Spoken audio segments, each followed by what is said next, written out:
The woman huddled beneath the awning of a convenience store in downtown Cleveland did not look like a chief executive, did not look like someone with a private driver, and certainly did not look like the owner of a technology corporation worth billions of dollars.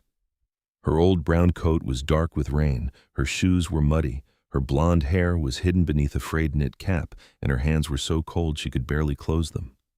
For more than an hour, hundreds of people passed her. Some avoided her eyes. Some pulled their children along more quickly. One man in an expensive suit even said loudly enough for her to hear that homeless people should take responsibility for their own lives. The woman did not react. She simply watched, because watching was exactly why she was there. But close to noon, when the rain began falling harder, a black man in his early 40s stopped in front of her. He wore a work jacket worn thin at the elbows, carried an old portfolio, and held a small paper bag containing the only sandwich he had been able to buy with the last of the money in his wallet. He looked at her, looked at the sandwich, and broke it in half. He handed one half to her and said that he was hungry too, but no one should have to be hungry alone.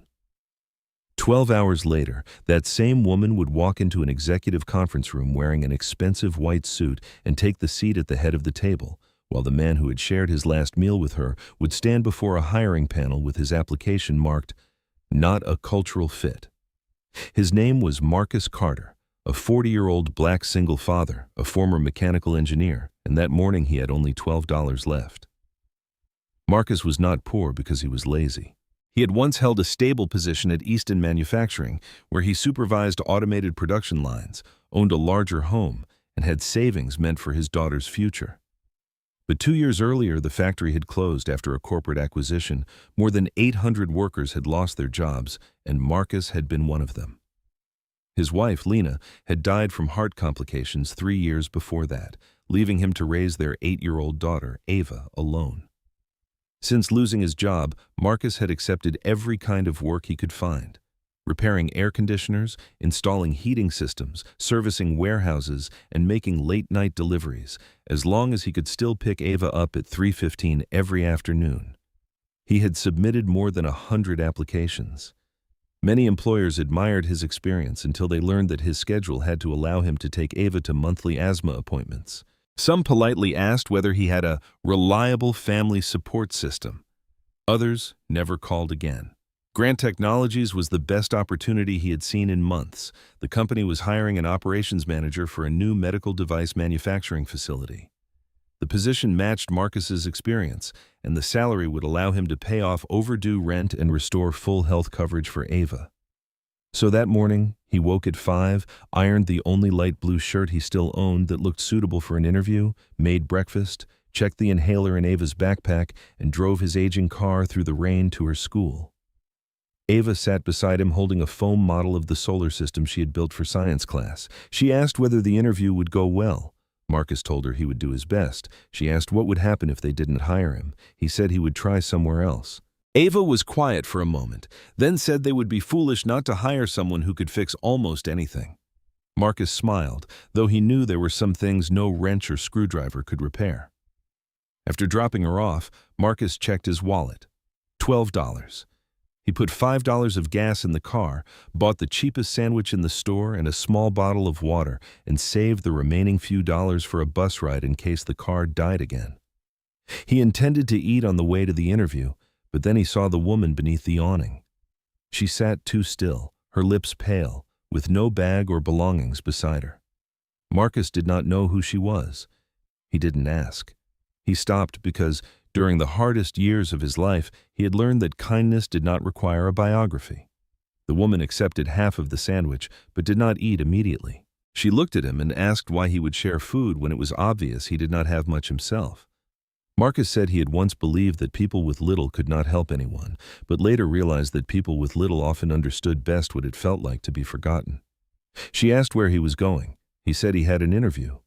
She looked at his worn shirt and told him he was going to be late. Marcus checked his watch, wished her well, and hurried away. He arrived at Grant Technologies 7 minutes late. The 20-story glass building shone beneath the gray sky. Inside, white stone floors reflected bright lights. Employees in tailored suits moved briskly through security gates, and a massive screen played videos about innovation, compassion, and social responsibility. Marcus approached the reception desk, gave his name, and explained that he was there for an interview. The receptionist looked at the clock before she looked at him. She asked whether he was certain the appointment was scheduled for that day. Marcus showed her the invitation. She checked the system, then called security because his visitor badge had not been printed. The guard looked Marcus over from head to toe, asked what was inside his old portfolio, and made him open it, while two white candidates in expensive suits walked through behind him without additional inspection. Marcus did not argue. He had lived through enough moments like this to recognize the pattern. By the time he was finally allowed onto the 17th floor, the interview process had already begun. 4 other candidates waited outside the conference room. A young man in a gray suit looked at Marcus's worn shoes, then turned to another applicant and smiled. A woman holding a tablet asked whether Marcus had come to repair the air conditioning system. Marcus told her he was interviewing for the operations manager position. She apologized, but her tone suggested she was not truly surprised by her mistake. 10 minutes later, Marcus was called into the room. The panel consisted of 3 people: Linda Shaw, the Human Resources Director, Robert Klein, the Vice President of Operations, and Derek Miles, the Manufacturing Director.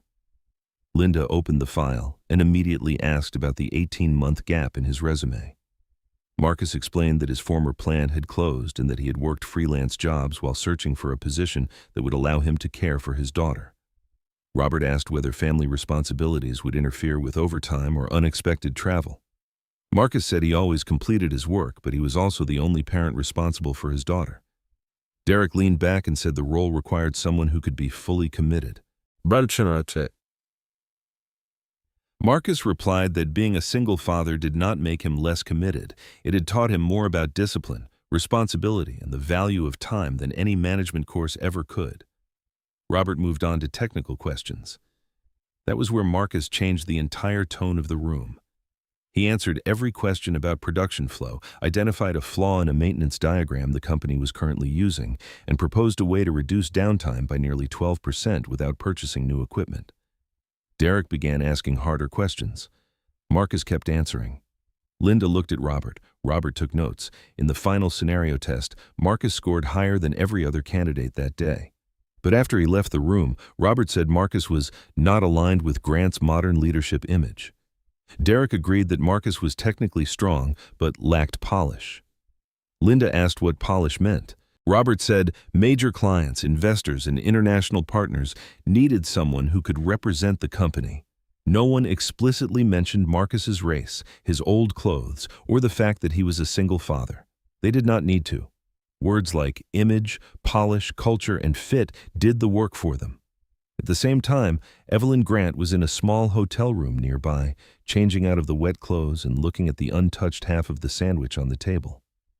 Evelyn was 38, the CEO and largest shareholder of Grant Technologies. She had taken control of the company after her father suffered a stroke and retired. During her first 2 years, revenue rose, the stock price climbed, and the company opened 3 new facilities. But over the previous 6 months, Evelyn had received a steady stream of anonymous letters claiming that frontline workers were treated with contempt, applicants from difficult backgrounds were rejected, and managers showed compassion only when they knew someone important was watching. Internal reports claimed the company's culture was excellent. Employee surveys were completed by people who feared being identified. Evelyn no longer trusted the numbers, so she decided to spend one day disguised as a homeless woman near the company's headquarters and main facilities to see how people treated someone they believed had no power. Employees walked past her. Security guards ordered her away from the company steps. A middle manager told her she was damaging the brand's image. Only Marcus stopped. Evelyn did not know he was a candidate until he mentioned the interview, and she saw the Grant logo on the invitation sticking out of his portfolio. She still did not intervene. She wanted to know what the system would do when nobody knew she was watching. That afternoon, Evelyn returned to headquarters through a private entrance.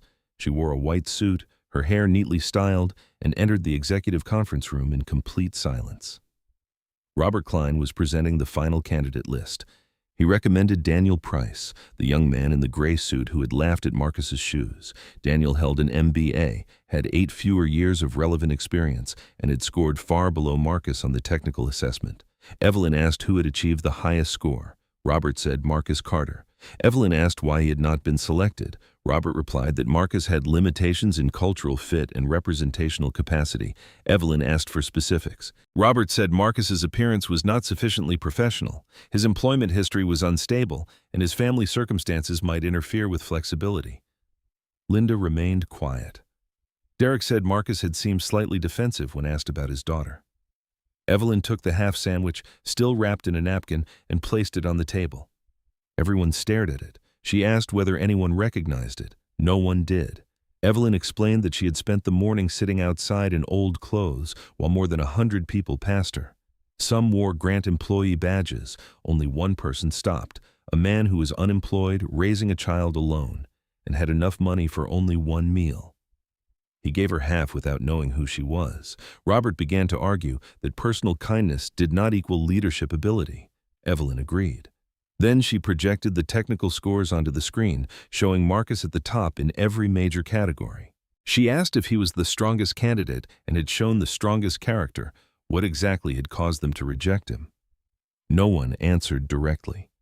Evelyn did not fire anyone that day. Instead, she ordered every application, security video, interview note, and assessment record preserved.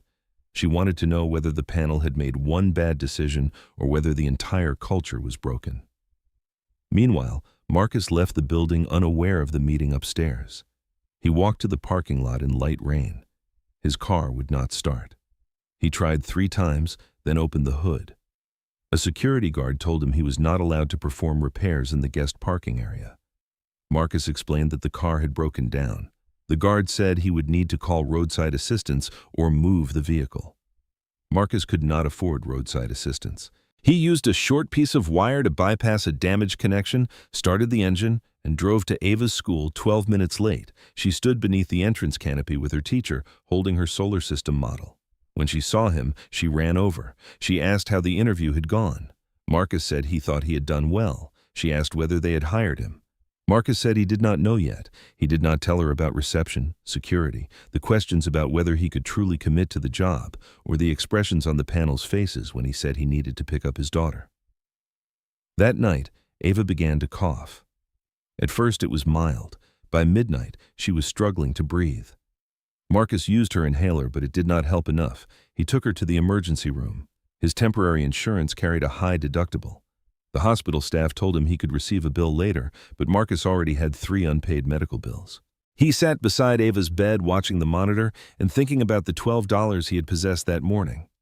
By 3, Ava's breathing had stabilized. She slept while Marcus checked his phone and saw an email from Grant Technologies.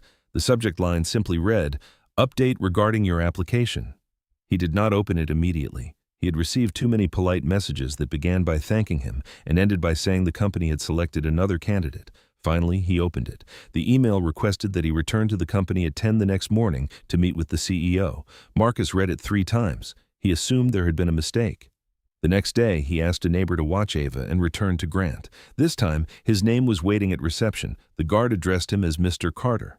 The elevator took him directly to the executive floor. When the doors opened, Marcus saw the woman from beneath the awning standing by the window in a white suit. He stopped. Evelyn turned and thanked him for returning. Marcus looked at her for a long time and asked whether everything the previous day had been some kind of test. Evelyn said it had not been a test designed for him. She had been testing her own company. Marcus said he did not appreciate being turned into part of a wealthy person's experiment. Evelyn accepted the criticism without defending herself. She said he had every right to be angry. She also told him that the panel had rejected him before she intervened, even though he had earned the highest score. Marcus asked what she wanted. Evelyn said she wanted to offer him the operations manager position. Marcus did not answer immediately. He asked whether they were hiring him because of his ability or because he had shared a sandwich with the CEO. Evelyn said that if she hired him only because of the sandwich, she would be making the same mistake the panel had made, judging a person by one moment instead of all the evidence. She gave him the test scores, technical comments, and interview notes. Marcus saw that he had ranked first. He also saw the phrases, "not a cultural fit," "weak leadership image," and "family-related risk." His face remained still, but Evelyn saw his hand tighten around the paper. Marcus said those words were not only about him, they might have been used against hundreds of applicants before him. Evelyn agreed. She said an independent investigation had already begun. Marcus asked whether the people who rejected him would be fired. Evelyn said she did not know yet. She wanted the truth, not a theatrical punishment. Marcus said he didn't need a job given out of pity. Evelyn replied that his refusal to accept pity was exactly why she wanted him. She was not asking him to forgive her. She was asking him to evaluate the opportunity based on the real authority that would come with the role. She proposed that he not only manage the new facility but also help redesign technical hiring across the company. Marcus said he needed time. Evelyn agreed. When he returned home, Ava was watching cartoons on the sofa. She asked whether the poor woman from the day before was really the CEO because Marcus had mentioned the story to the neighbor and Ava had overheard. Marcus said yes. Ava asked whether that meant the woman had lied. Marcus said she had hidden who she was to see who other people were. Ava thought about it and said that still sounded like lying. Marcus laughed and said she had a point, but his smile faded when he saw the hospital bill on the table. The job would change their lives. Still, accepting it might make people believe he had been chosen because of an emotional story, not because of his ability. He called an old friend named Jamal, who had worked with him at Easton Manufacturing. Jamal said self-respect did not require turning down every open door merely because the person opening it had once been wrong. The question was whether Marcus would have enough authority to keep the door open for others. That night, Marcus reviewed the offer and wrote down 4 conditions. First, the company would use anonymous skills testing before hiring panels saw a candidate's name, photograph, address, or employment gaps. Second, questions about marriage, children, and caregiving responsibilities would be removed unless they were directly related to the job and applied equally to every applicant. Third, the new facility would create paid training positions for workers displaced by factory closures. Fourth, Marcus would leave the office at 3 every Tuesday to take Ava to respiratory therapy. The next morning, he gave the list to Evelyn. She read it and asked whether he had any salary demands. Marcus said the offer was fair. She asked about title. Marcus said titles mattered only when authority came with them. Evelyn signed all 4 conditions and added a 5th. The reforms would apply throughout the company, not only at Marcus's facility. Marcus accepted the job, but the story did not end there, because real change always creates resistance from people who benefited from the old system. Robert Klein believed Evelyn had allowed emotion to weaken executive discipline. He did not oppose her publicly, but he began telling board members that Marcus had been hired as part of a public relations performance. Derek Miles followed the new procedures while remaining cold toward Marcus. During his first week, Marcus discovered that the facility was 3 months behind schedule, over budget, and purchasing equipment from a supplier connected to Robert's brother-in-law. When Marcus requested the bidding records, procurement delayed. When he asked again, Robert told him to focus on operations instead of digging into politics. Marcus continued digging. He found maintenance contracts priced at twice the market rate and quality reports that had been altered. At the same time, anonymous hiring produced results that made several managers uncomfortable. The top 3 applicants in the first round were a black woman in her 50s, a formerly incarcerated man who had completed a technical training program, and a Latino single father. Under the old process, all 3 might have been eliminated before anyone tested their skills. Robert argued that the anonymous system was too mechanical and ignored human judgment. Marcus replied that human judgment had rejected the best candidate because of his clothes and family situation. Tension increased when Robert sent the board a report claiming Marcus's facility was falling behind because he devoted too many resources to social training. Evelyn confronted Marcus. He showed data proving that the delays began before he was hired and that productivity had increased 18% in 6 weeks. Robert changed tactics. He said Marcus had created a confrontational culture in which managers were afraid of being accused of bias whenever they disagreed with him. Marcus had heard that argument before. The person who named unfairness became the source of division. Evelyn did not immediately take sides. She ordered an independent audit. Marcus was frustrated, but he understood that she needed evidence strong enough to move the board, not merely personal trust. While the company investigated, Ava suffered another asthma attack at school. Marcus left an important meeting to go to the hospital. Robert used the incident as proof that the original concerns about Marcus's flexibility had been correct. He told a board member that the company could not be run around one man's family schedule. What Robert did not know was that Evelyn heard the statement through a conference call that had not disconnected. She asked whether he would say the same thing if Marcus had left because his wife was in the hospital instead of his daughter. Robert said the issue was not gender or race, only responsibility. Evelyn replied that fatherhood was a responsibility too, and a company could not advertise family values while punishing employees for caring for their families. The audit was completed 2 weeks later.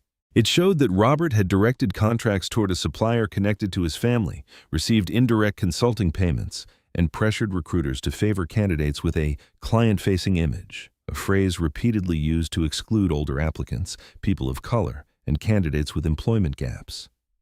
Linda Shaw admitted she had known there were problems but stayed silent because she feared losing her job.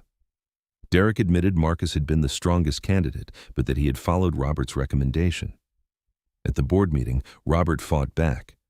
He accused Evelyn of staging the entire poverty disguise to create an heroic image and using Marcus as a symbol. Marcus was in the room, but he did not sit beside Evelyn. When asked to speak, he said he did not need to be anyone's symbol. He needed the company to apply the same standards to everyone. Robert asked whether Marcus honestly believed he would have been hired if he had not shared that sandwich with the CEO. Marcus looked directly at Inesue and said no, he did not believe he would have been hired. The room went silent. Marcus continued, "That was the real problem. He had earned the highest score and had still been rejected, which meant ability had not been enough to overcome prejudice. Evelyn, recognizing him, had only exposed what the system was already hiding. He did not want people to celebrate a CEO for spending one day dressed as poor. He wanted them to ask why a poor man's competence and kindness became visible only after he helped someone powerful." Those words changed the direction of the meeting. Evelyn did not defend herself. She said Marcus was right. One day in disguise did not mean she understood poverty, and his act of kindness did not erase the company's responsibility. The board voted to remove Robert, cancel the conflicted contracts, and expand the investigation into the entire hiring system. Linda was suspended and later retained in a lower role on the condition that she cooperate with the restructuring. Derek apologized to Marcus privately. Marcus told him that an apology mattered only if next time he spoke before the harmed person left the room. 6 months later, the new facility opened. It hired more than 300 employees, 1/3 of them through the paid training program. Productivity exceeded expectations, and turnover was the lowest in the corporation. The black woman in her 50s, who had been repeatedly rejected by other companies, became the maintenance team leader. The formerly incarcerated applicant became one of the strongest safety technicians. The Latino single father was promoted after redesigning shift schedules in a way that reduced absenteeism. Marcus did not become wealthy overnight. He remained in the same house for another year, continued driving the same frequently repaired car, and still took Ava to therapy every Tuesday. But the bills were paid on time, the refrigerator no longer emptied at the end of each month, and Ava attended the science camp he had once been unable to afford. Evelyn changed too. She stopped using secret poverty disguises as experiments because she came to understand that people should not become props in the lessons of the powerful. Instead, she spent one unannounced day each month working beside frontline staff in the warehouse, customer support center, cafeteria, or production line. No disguise, no cameras, no press release. She wanted employees to know exactly who she was and still tell her the truth. 1 year after Marcus shared the sandwich, Grant Technologies opened a new training center. The board proposed naming it after Evelyn. She refused. When they proposed Marcus's name, he refused as well. In the end, the center was named Second Half, inspired by the sandwich but belonging to no single person. On the wall near the entrance were the words, "Ability may be overlooked, dignity should never be denied." During the opening ceremony, Ava stood beside her father and asked whether the sandwich from that day had actually tasted good. Marcus told the truth. It had been terrible. Ava laughed and asked why the story mattered so much then. Marcus looked at the students entering the building, many of them wearing modest clothes, carrying worn resumes, living with employment gaps and lives that did not fit a corporation's perfect image. He said the story did not matter because of the sandwich. It mattered because two strangers had seen each other at a moment when the rest of the world chose to look away. Ava asked whether Evelyn had truly been poor that day. Marcus said no. Then he considered it and added that perhaps she had been poor in another sense. She owned the whole company, but did not know who the people inside it really were. Evelyn overheard and did not object. She said Marcus had given her more than half a meal. He had shown her the distance between the values written on the walls and what happened at the foot of the building. Marcus replied that she had possessed the power to change it, but power meant something only when a person was willing to hear what made them uncomfortable. Near the end of the ceremony, light rain began to fall. Marcus and Ava stood beneath an awning near the entrance, much like the one where the story had begun. An older man in a thin coat stood outside the gate, staring at the enrollment sign without walking in. He looked uncertain. A young receptionist passed him, then stopped. She stepped into the rain, asked whether he needed help, and guided him inside. No one had ordered her to do it. No CEO was secretly watching. There was no camera for a marketing campaign. Evelyn saw it from a distance and smiled. Marcus saw it too. He knew that policy could change paperwork, and investigation could change personnel, but culture changed only when respect appeared in moments when no one believed they were being judged. Ava took her father's hand and said she was hungry. Marcus asked what she wanted. She said a sandwich, but this time each of them should have a whole one. Marcus laughed, put an arm around her shoulders, and walked with her into the rain. A year earlier, he had arrived at the interview with $12, an old shirt, and half a lunch. He had almost been rejected not because he lacked ability, but because people with power saw only what they had already decided to believe about an unemployed black single father. In the end, he was not rescued by a CEO's pity. He was recognized because of his ability, kept his dignity through persistence, and used his opportunity to open the way for others. Evelyn did not become a good person simply because she spent one day pretending to be poor. She became a better leader when she had the courage to admit that the real test had not been for the people who passed her in the rain. It had been for her, for the company she led, and for the simple question every organization eventually has to answer. How do you treat people when you believe they have no power, no money, and nothing to offer you? Because sometimes, the person who gives you half of his last meal does not need you to perform a miracle for him. He only needs you to stop blocking a door his ability earned the right to walk through long ago.